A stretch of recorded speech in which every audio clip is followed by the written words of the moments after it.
हाँ, तो कैसे है मेरे दिल के धड़कन 2025 में टॉपर बनने के लिए एवं अच्छा नंबर लाने के लिए आज से ही आपको कड़ी मेहनत करना पड़ेगा। तो आज का यह वीडियो आपके लिए काफ़ी महत्वपूर्ण होने वाला है। जैसे में लॉफिंग गैस का रासायनिक सूत्र क्या होता है, लॉफिंग गैस मतलब हंसने वाला गैस का रासायनिक सूत्र क्या होता है। और हाँ, अभी तक आप हमारे व्हाट्सएप ग्रुप में नहीं जुड़े हैं तो इस नंबर पर आप लोग हाई लिख कर भेजिए, आपको ग्रुप में जोड़ दिया जाएगा। मेरा नंबर है 9334517119। इस पर आप लोग हाई लिखकर मैसेज कीजिए, आपको ग्रुप में जोड़ दिया जाएगा। ठीक है, तो लॉफिंग गैस का रासायनिक सूत्र क्या होता है, मतलब हंसने वाला गैस। कहीं कहीं आप देखे होंगे, कहीं पर आंदोलन होता है तो वहां पर लॉफिंग गैस को छोड़ा जाता है, मतलब सभी लोग हंसने लगते हैं। तो हंसने वाला गैस का रासायनिक सूत्र क्या होता है, मतलब ऑटोमेटिक उसमें अपने से हंसने लगता है।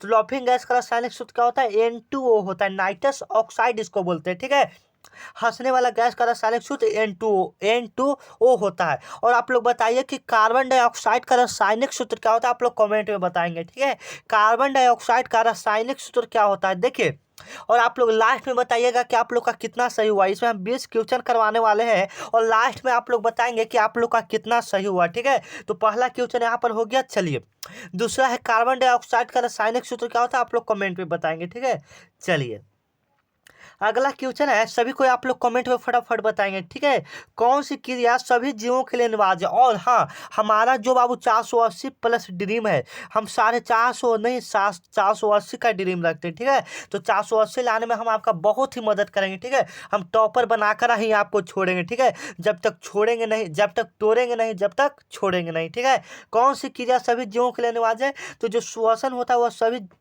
जीवों के लिए क्या है, अनिवार्य। सी ऑप्शन आपका बिल्कुल करेक्ट हो जाएगा। जो श्वसन है वह सभी जीवों के लिए अनिवार्य है। अगर सांस लेना आदमी भूल जाएगा तो वह आप ही लोग जान ही रहे ना, टपक ही जाएगा। चलिए अगला है कि सर्वाधिक आघातवर्धी धातु कौन है, सर्वाधिक आघातवर्धी धातु कौन है, मतलब सबसे अधिक आघातवर्ध धातु कौन है। तो आप लोग ये चारों ऑप्शन में से बताएंगे कि सर्वाधिक आघातवर्ध धातु कौन है, आप लोग फटाफट बताएंगे। ठीक है, आघातवर्ध मतलब उसको पीट कर पतला पतला चादर बनाया जा सकता है। तो किसको हम लोग बना सकते हैं, तो हम लोग बाबू सोना को ही बना सकते हैं। किसको, सोना को पीट कर पतला पतला चादर बना सकते हैं, घातवर्ध है वो होता है। ठीक है ना।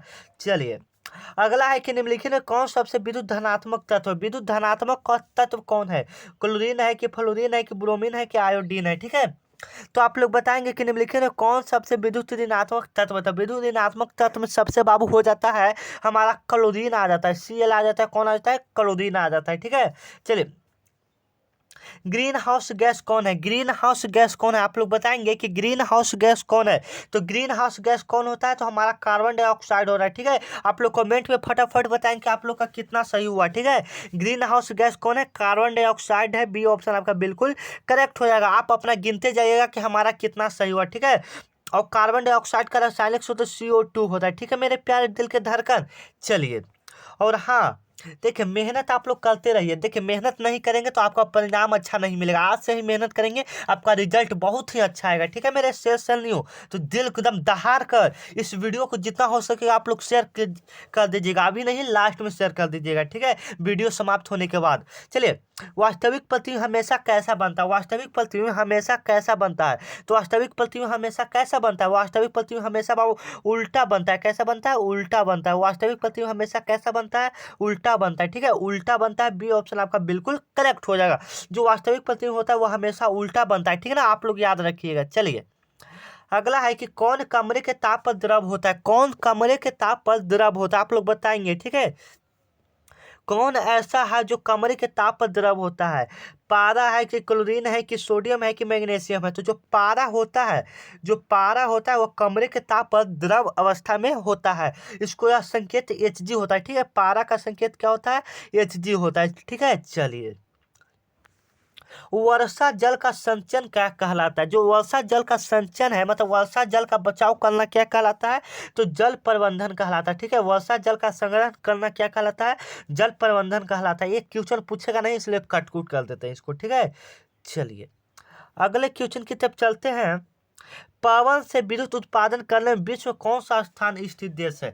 मतलब पवन का सबसे ज्यादा उत्पादन करने वाला देश कौन है, मतलब प्रथम पर कौन आता है? तो जो पवन के विद्युत उत्पादन करने वाला देश, जो मैंने हवा से सबसे ज्यादा विद्युत मैंने लाइन उत्पन्न करने वाला देश कौन है? तो वो हमारा डेनमार्क हो जाता है। सी ऑप्शन आपका बिल्कुल करेक्ट हो जाएगा। जो डेनमार्क है वहाँ सिर्फ हवा से ही लाइन उत्पन्न किया जाता है, ठीक है। जैसे में हवा चल रहा है तो यहाँ पर लगा दिया जाता है ऐसे घूमने वाला, ये तो आप लोग जानते हैं, इससे ही लाइन उत्पन्न किया जाता है, ठीक है। चलिए, सरलतम हाइड्रोकार्बन कौन है? सरलतम हाइड्रोकार्बन कौन है? आप लोग बताएंगे कि सरलतम हाइड्रोकार्बन कौन है। तो सरलतम हाइड्रोकार्बन कौन हो जाता है? तो हमारा मिथन हो जाता है। ये ऑप्शन आपका बिल्कुल करेक्ट हो जाएगा, ठीक है। मिथन का अगर संकेत पूछ दिया जाए तो CH4 होता है, ठीक है। इस वीडियो को आप लोग पूरा देखिएगा ताकि आपको पूरा समझ में आ जाए वीडियो, ठीक है। सरलतम हाइड्रोकार्बन कौन है? मिथेन है, तो इसका संकेत CH4 होता है, ठीक है। रक्षी कोशिकाएं कहाँ पाई जाती है? तो रक्षी कोशिकाएं कहाँ पाई जाती है? तो हमारी पत्तियों में पाए जाता है। पेड़ पौधों के कहाँ में पाई जाती है? जैसे में पेड़ पौधों के जो पत्ती होता है उसमें पाया जाता है। रक्षी कोशिकाएं कहाँ पाई जाती है? पत्तियों में पाई जाती है, ठीक है। चलिए, सर्च लाइट का परावर्तक सतह किस दर्पण का होता है? आप लोग भी अपना कमेंट में जवाब देते जाइएगा और लास्ट में बताइएगा आप लोग का कितना सही हुआ, ठीक है। ये वो मन में सोचते जाइएगा कि हाँ 50 का ये ऑप्शन होगा। चाहे कॉपी निकाल लीजिए ना, उस पर आप लोग लिखते जाइएगा, ठीक है। सर्च लाइट का परावर्तक सतह किसका होता है? जो सर्च लाइट का परावर्तक सतह होता है, जैसे में सर्च लाइट का परावर्तक सतह क्या होता है? तो सर्च लाइट का परावर्तक सतह क्या होता है? अवतल होता है, ठीक है। अवतल होता है। बी ऑप्शन आपका बिल्कुल करेक्ट हो जाएगा, ठीक है। सर्च लाइट का परावर्तक सतह कैसा होता है? अवतल होता है। बी ऑप्शन आपका बिल्कुल करेक्ट हो जाएगा, ठीक है। चलिए, अगला है कि रासायनिक अभिक्रिया के दौरान किसी पदार्थ का ऑक्सीजन का ह्रास क्या कहलाता है? रासायनिक अभिक्रिया के दौरान किसी पदार्थ के दौरान ऑक्सीजन का ह्रास क्या कहलाता है? तो ऑक्सीजन का ह्रास क्या कहलाता है? मतलब ऑक्सीजन का हानि क्या कहलाता है? तो अपचयन कहलाता है, ठीक है। अपचयन कहलाता है। बी ऑप्शन आपका बिल्कुल करेक्ट हो जाएगा, ठीक है। चलिए, आप लोग बताएंगे कि आप लोग का कितना सही हुआ, आप लास्ट में आप लोग बता देंगे, ठीक है। और नए हैं तो चैनल को प्लीज़ बाबू आप लोग सब्सक्राइब कर लेंगे। इतना मेहनत आप लोग के लिए करते हैं, आप लोग चैनल को सब्सक्राइब कर लेंगे, ठीक है। प्राकृतिक में ऑक्सीजन का संतुलन कैसे बना रहता है? प्राकृतिक में ऑक्सीजन का संतुलन कैसे बना रहता है? तो प्रकाश संश्लेषण द्वारा बना रहता है। बी ऑप्शन आपका बिल्कुल करेक्ट हो जाएगा। जो प्रकाश संश्लेषण होता है उसकी मदद से ही ऑक्सीजन का संतुलन बना रहता है। जैसे जब पेड़ पौधा ऑक्सीजन ही नहीं देगा तो हम लोग कैसे जिंदा रहेंगे? आप ही लोग बताएं, तो ऑक्सीजन कहीं से आता है? पेड़ पौधा से ही ना आता है। तो वही पेड़ पौधा अगर ऑक्सीजन नहीं देगा तो हम लोग कैसे जिंदा रहेंगे? चलिए, जल से भरा बाल्टी का पेंदे ऊपर ऊपर उठा हुआ नजर आता है, क्यों? जल का जो मतलब जल से भरा जो बाल्टी होता है या ऊपर उठा हुआ नजर आता है, क्यों? तो किसके कारण ऊपर उठा हुआ नजर आता है? तो प्रकाश के अपवर्तन के कारण। बी ऑप्शन आपका बिल्कुल करेक्ट हो जाएगा, ठीक है। ऊष्मा और विद्युत का सबसे अच्छा चालक कौन होता है? ऊष्मा और विद्युत का सबसे अच्छा चालक कौन होता है? तो ऊष्मा और विद्युत का सबसे अच्छा चालक कौन होता है? तो हमारे हिसाब से चांदी होता है। देखिए, सोना इतना हो गया है ना कि सोना अब ऑप्शन में देता ही नहीं, यहाँ पर चांदी हो जाता है, ठीक है। सबसे विद्युत का जो सबसे अच्छा चालक है वो चांदी हो जाता है। ये जी ऑप्शन बिल्कुल राइट हो जाएगा, ठीक है। चलिए, निम्नलिखित में कौन उभयलिंगी जंतु है? आप लोग कमेंट में बताएंगे कि निम्नलिखित में कौन उभयलिंगी जंतु है। तो जो हमारा केचुआ है वह उभयलिंगी जंतु है। ये ऑप्शन आपका बिल्कुल करेक्ट हो जाएगा। निम्नलिखित में कौन उभयलिंगी जंतु है? तो केचुआ जो है वह हमारा उभयलिंगी जंतु है, ठीक है। चलिए, अगला है कि प्रकाश के परावर्तन के नियम में आपतन कोण किसके बराबर होता है? जो प्रकाश का परावर्तन के नियम में होता है उसमें आपतन कोण किसके कोण के बराबर होता है? तो परावर्तन कोण के बराबर होता है। ये ऑप्शन बिल्कुल राइट हो जाएगा, ठीक है। सोडियम को किरोसिन तेल में डुबाकर क्यों रखा जाता है? सोडियम को किरोसिन तेल में डुबाकर क्यों रखा जाता है?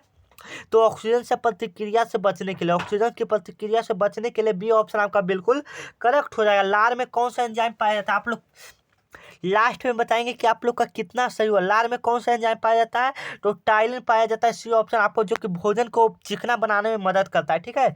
चलिए, लास्ट क्वेश्चन है, आप लोग इसके बाद बताएंगे कि आप लोग का कितना सही हुआ। दूर दृष्टि दोष में किस लेंस का प्रयोग किया जाता है? तो दूर दृष्टि दोष में उत्तल लेंस का प्रयोग किया जाता है। ये ऑप्शन आपका बिल्कुल करेक्ट हो जाएगा, ठीक है। दूर दृष्टि दोष में किस लेंस का प्रयोग किया जाता है? उत्तल लेंस का प्रयोग किया जाता है। ये ऑप्शन आपका बिल्कुल करेक्ट हो जाएगा, ठीक है। अब आप लोग बताएंगे कि आप लोग का कितना राइट हुआ, आप लोग का कितना सही हुआ, ठीक है। आप लोग अब बताएंगे कि आप लोग का कितना सही हुआ। 20 में आप लोग का कम से कम कितना? 15 तो सही होना चाहिए आप लोग का। 20 में कम से कम आपका 15 सही होना चाहिए, ठीक है। तो आप लोग बताएंगे कि आप लोग का 20 में कितना सही हुआ। और हाँ, अब आप लोग इस वीडियो को शेयर कर दीजिए। लास्ट हो गया तो आप लोग इस वीडियो को जाते जाते शेयर कर दीजिए अपने दोस्त रिश्तेदार, आपके जितने ग्रुप है क्लास 10th वाला, उसमें शेयर कर दीजिए, ठीक है। तो मिलते हैं नेक्स्ट वीडियो में मेरे दिल के धड़कन। तब तक के लिए जय हिंद, जय दोस्तों।